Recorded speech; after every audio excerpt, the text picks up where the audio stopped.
A month into March of Return protests on the part of Palestinians living in Gaza, more volatility, new tactics that the Palestinian protesters are using, but for the first week in a month, no deaths reported so far this Friday.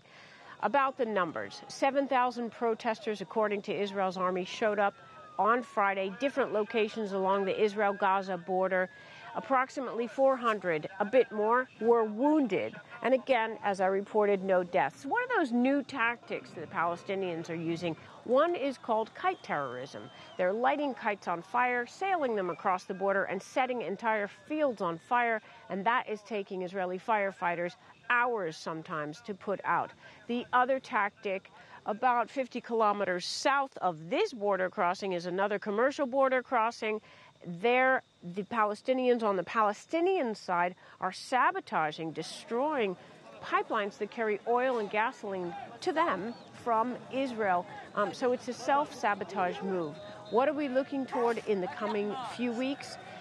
The peak of these protests is scheduled for May 15th. That's the Nakba, or Catastrophe Day. According to Palestinians, that's the day when Israel gained independence and statehood.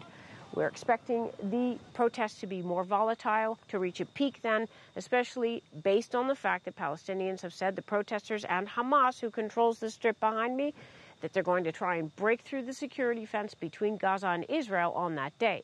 Israel says it's going to defend that fence at all costs. Stephanie Fried, CGTN, on the Gaza-Israel border.